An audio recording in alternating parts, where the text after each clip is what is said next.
आज हमारे साथ तिरुपति आंध्रा से 2 बार मेंबर ऑफ पार्लियामेंट के कैंडिडेट, आयरा नेशनल पार्टी एनपी का कैंडिडेट, जो बड़ी मुस्तैदी के साथ मानवाधिकार के लिए काम किया, उस तिरुपति बालाजी के आशीर्वाद से इन्होंने जनता की सेवा, सामाजिक कार्य, मानवाधिकार की उत्थान के लिए, मानवाधिकार की डेवलपमेंट के लिए इन्होंने बहुत सारे काम किए। आज all India human rights association के प्रधान कार्यालय और मैं खुद डॉक्टर एम.ए. दुआ के साथ हमारे बीच हैं। क्योंकि भाषा का हमें कई समस्याएं होती हैं, लेकिन हम सभी भाषा भाषी भारतीय हैं और इस नाते आज हमारे सामने डॉक्टर श्यामधन जी आपसे अपनी भाषा में टूटी फूटी थोड़ी हिंदी इंग्लिश में ये साक्षात देंगे कि किस तरह से आंध्रा में मानवाधिकार के लिए काम कर रहे हैं और एनपी के लिए काम कर रहे हैं। डॉक्टर साहब, రోజు 2 సార్లుగా నేను తిరుపతి ఎంపీగా పోటీ చేసి ఉన్నాను. ఈ పార్లమెంటు అభ్యర్థిగా నేను పోటీ చేసినప్పుడు ఈ రాజకీయ విశ్లేషణలో నేను తెలుసుకున్నవి, డాక్టర్ బిఆర్ అంబేద్కర్ గారు ఏర్పాటు చేసినటువంటి ఓటు హక్కు ద్వారా రాజ్యాంగాన్ని సంపాదించుకుంటూ రాజ్యాన్ని ఏలాలని, రాజరికంగా ఉండాలనే ఉద్దేశంతో పార్టీలు ముందుకు సాగుతూ ఉన్నాయి. డాక్టర్ బిఆర్ అంబేద్కర్ గారు ఏర్పాటు చేసినటువంటి ఆ రాజ్యాంగాన్ని బట్టి పరిపాలన చేయాలి కానీ ప్రతి ఒక్క పౌరుడు, ప్రతి ఒక్క రాజకీయ నాయకుడు ఒక సేవాభావంతో చేయాలి కానీ ఆ విధంగా ఈరోజు లేనే లేదు. ఎందుకంటే ఎక్కడ చూసినా కూడా లంచాలు, భూమి దోపిడీలు, అధికారులు ఏది కూడా చిన్నవాడికి సహకరించటం లేదు. ప్రతి చోట కూడా ఎక్కడ చూసినా జిల్లాల వారీగా కానీ మండలాల వారీగా కానీ ఎక్కడ స్టేట్లో ఎక్కడ చూసినా కూడా ఒకరిదొకరు దోసుకోవటాలు, మానభంగాలు, ఆడపిల్లల్ని మరీ ఘోరముగా హత్యలు చేస్తూ మానభంగం చేస్తూ పాడు చేస్తూ ఉన్నారు. ఇది ఎవరు కంట్రోల్ చేయాలి? ఈ రోజున పోలీసులు ఉన్నారంటే చూస్తూ ఆనందంగా ఉంటున్నారు కానీ ఎవరు కూడా దాన్ని కంట్రోల్ చేయలేకపోతున్నారు. అధికారులకు అంటే రాజకీయ నాయకులకు ఒత్తుళ్లకు బాగా ఒదిగి వారి మాట మాత్రమే వింటున్నారు కానీ చిన్నవారి మాట పట్టించుకోవట్లేదు. కాబట్టి ఈరోజు ఏ విధంగానైనా సరే ప్రభుత్వాలు ఒకటే తెలుసుకోవాలి, మానవుల్ని, మానవ హక్కుల్ని కాపాడే విధంగా ఎవరైతే ఉంటారో వాళ్ళే రాజ్యాధికారంలో ఉండాలి. ప్రజలకి ఎవరైతే ఆ ప్రజల యొక్క ఆస్తుల్ని కాపాడగలరో, ప్రభుత్వ ఆస్తుల్ని ఎవరైతే కాపాడగలరో వారు మాత్రమే రాజకీయ నాయకులుగా ఉండాలి. ఆ విధంగా ఉన్నప్పుడే రాజకీయంలో ఉన్నటువంటి ప్రతి ఒక్కరూ సేవాభావంతో ఉండాలి.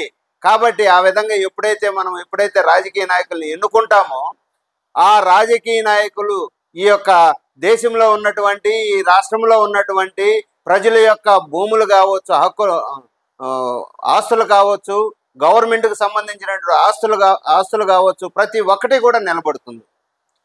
ఈ దేశంలో కరువు కాటకాలు ఏమీ ఉండవు.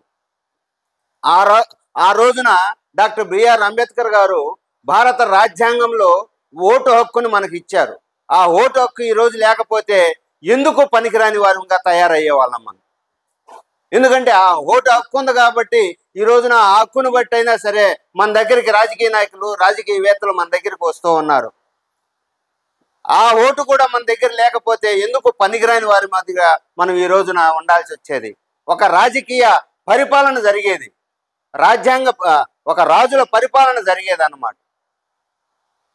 కాబట్టి ఒక ఆంధ్రప్రదేశ్లో చూసినట్లయితే గత ప్రభుత్వము ఒక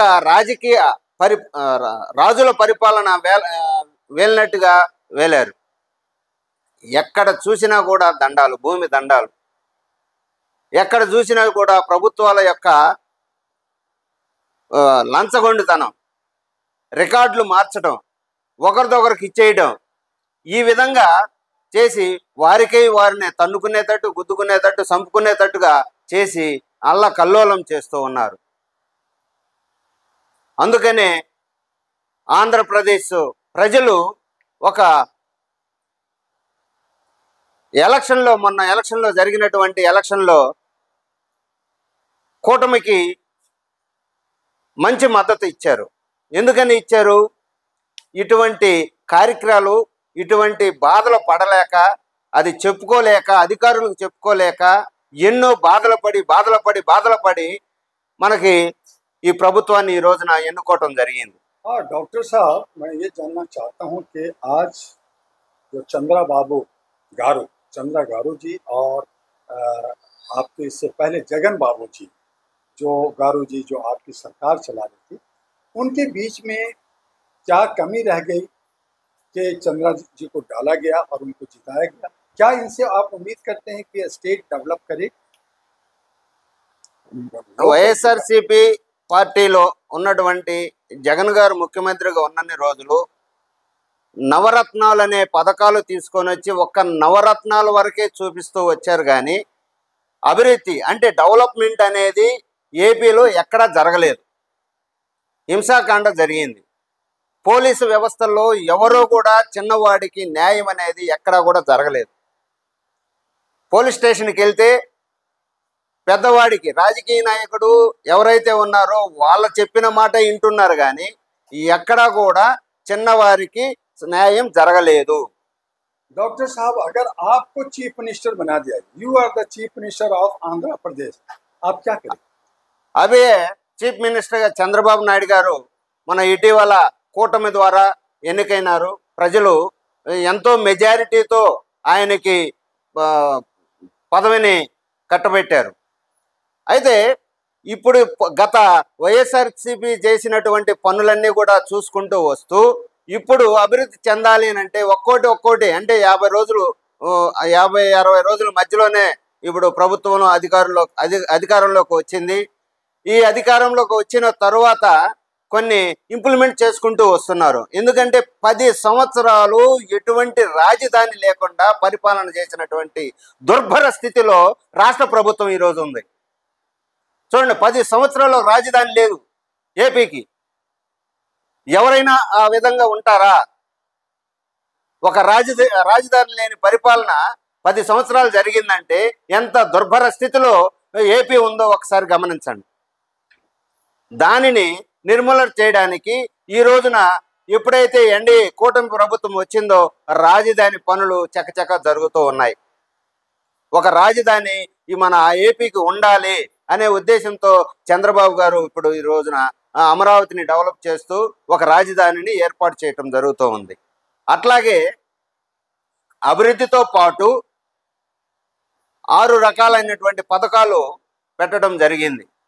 ఈ 6 రకాలు కూడా అందరికీ ఏ విధంగా ఇవ్వాలి అనేది, అంటే ఆర్థికంగా ఇబ్బంది పడి ఉంది కాబట్టి ఆ ఆర్థికాన్ని పూడ్చుకుంటూ మరలా దాన్ని డెవలప్ చేయాలనే ఉద్దేశంతో ఫ్యాక్టరీలను కూడా తీసుకురావడం జరుగుతూ ఉంది. మాట్లాడుతూ ఉన్నారు. ఇప్పటి వరకు కూడా ఉన్నటువంటి వైఎస్ఆర్సీపీలో ఉన్నటువంటి ఫ్యాక్టరీలన్నీ కూడా వెళ్ళిపోయినాయి. ఏదీ లేదు, ఒక్క ఫ్యాక్టరీ కూడా ఆంధ్రప్రదేశ్లో స్థిరంగా నిలబడింది లేదు. ఇప్పుడు మరలా ఒక్కొక్కటి వస్తూ ఉన్నది. ఎందుకంటే వారికి కావాల్సినటువంటి కానీ మనం ఏపీలో ఏర్పాటు చేస్తే అవి నిలబడగలుగుతాయి. 1000 మందికి ఉద్యోగాలు వస్తాయి, ఆర్థికంగా నిలబడగలుగుతారు.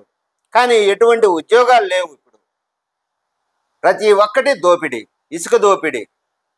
तो देखा हमारे एक टीवी एरा के दर्शक, हमारे बीच में डॉक्टर श्याम जी हमारे तिरुपति से, आंध्रा से, जो एयरपोर्ट की मांग कर रहे हैं, मानवाधिकार के हक की बात कर रहे हैं। वहाँ विकास चरमरा गई है।